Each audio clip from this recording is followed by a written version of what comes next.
2020 yılındaki hasatlarımız başladı, devam ediyor. Rabbim bereketini artırmış memleketin. Topraklarımız her taraftan bereket fışkırıyor. Şu anda bugün itibariyle fasulye hasadındayız. Kuru fasulye hasadı.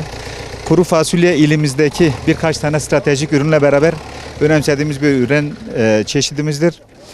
Değerli arkadaşlar, Bitlis ilimizde geçen sene 88 bin dekarlık alanda kuru fasulye üretimi vardı. Sayın Cumhurbaşkanımızın, Sayın Tarım ve Orman Bakanımızın, özelden de Sayın Bitlis İl Valimizin talimatları doğrultusunda pandemi sürecinde yeterli gıda, güvenli gıda üretimi için bizlere talimatları verildi. Biz de bütün ilçelerimizi gezdik.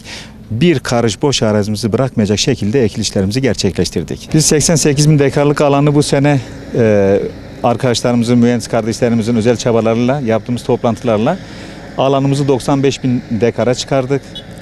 Bu 95 bin dekarlık alanda değerli arkadaşlarımız yurt dışından gelen tohum çeşitleri vardı. Anadolu'nun, bizlerin kendimize ait yerli milli üretimimiz olan tohum çeşitlerimiz vardı. İlimizde yaklaşık olarak 17 adet fasulye, kuru fasulye tohumu yetiştirilmektedir. 94 bin, 95 bin dekarlık tahmini alanımızda bu seneki rekoltemiz çok iyi olacak. İnşallah onu bekliyoruz. 30 bin ton civarında biz kuru fasulye üretimi bekliyoruz bu sene rekoltede inşallah. Bunun ilimize çok önemli katkıları oluyor. 30 bin ton yemekli kuru fasulye üretiminin bu seneki tarladaki fiyatı şu gün itibariyle kilogramı 8 liradan satılmaktadır. İlimize katma değeri gayri safi milli hasıla anlamında 230-240 milyon TL civarındadır. Biz kuru fasulye, yemekli kuru fasulye üretiminin yanında ayrıca Bitlis ili sertifikalı kuru fasulye tohumlu üretiminde de Türkiye'de önemli paya sahiptir. Türkiye kuru fasulye tohumlu, sertifikalı tohumluk ihtiyacının büyük bir kısmını ilimiz karşılamaktadır. Biz bu minvalde 10 bin dekarlık alanda sertifikalı kuru fasulye tohumu üretiyoruz. Aşağı yukarı 4 bin tona tekabül etmektedir.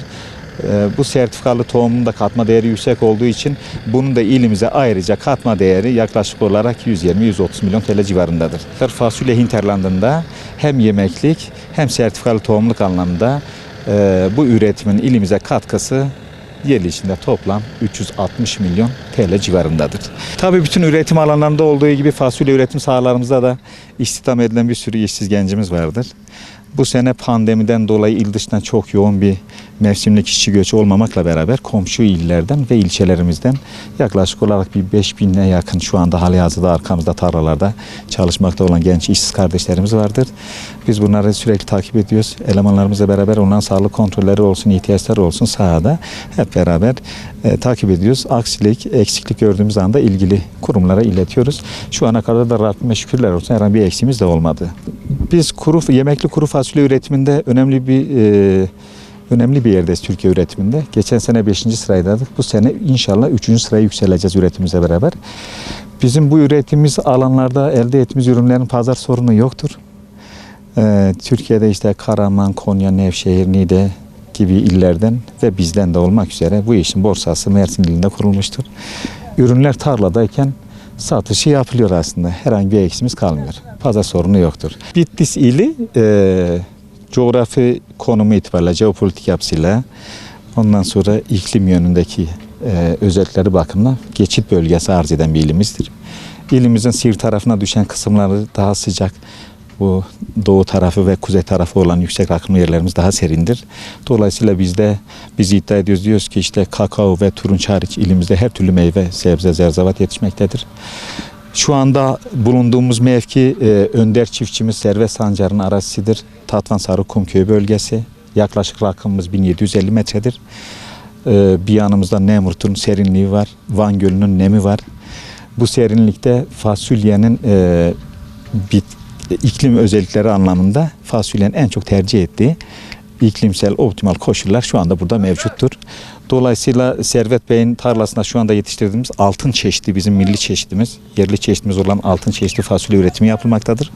Tarla verimimiz çok iyidir. Baktık ilimizin iklimine adaptasyon sağladı bu çeşidimiz. Hem toprak istekleri hem iklim istekleri yönünden herhangi bir kusuru olmadı çeşidin.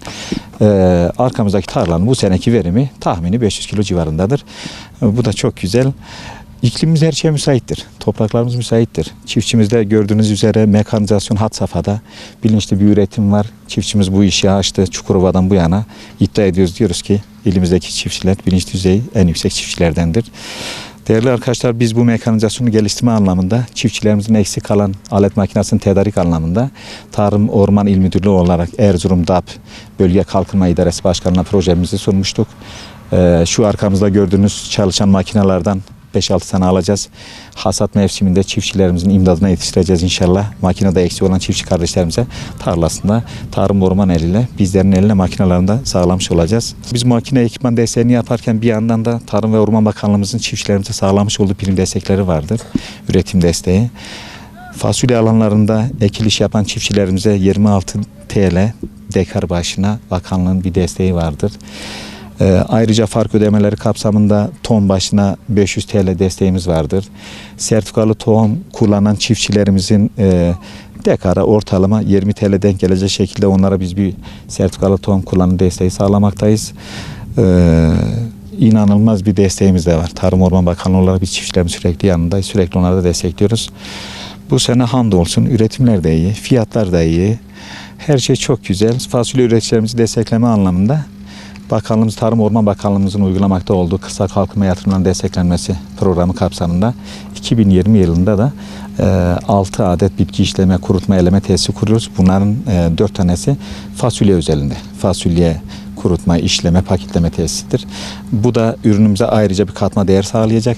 Çünkü ürettiğimiz ürünü biz burada paketleyip paketli şekilde, katma değerli bir şekilde pazar arzını sağlayacağız. Biz Türkiye fasulye ihtiyacının %10'unu üretiyoruz. Bitkisili olarak ilimizden Türkiye'nin 57 iline bu sene 60-61 civarı olacak illerimiz. Biz buradan sevkiyat yaparız. Oranın pazarına buradan ürün arzı gerçekleştirmekteyiz. Allah'a şükürler olsun, bu seneki altın kuru fasulye çeşidimiz yaklaşık bizim beklentimiz dekarda 450 ile dönümde 450 ile 500 kilogramdır. Ve bu da bizim açımızdan sevindirici bir durum. Hem kalite olarak hem verim olarak yakaladığımız biz bu başarıdan dolayı ayrıca çalışanlarımız ve İl Tarım Müdürümüz Rıfat Bey bizi yalnız bırakmadılar. Bunların hepsinin birer birer ayrı ayrı emekleri var.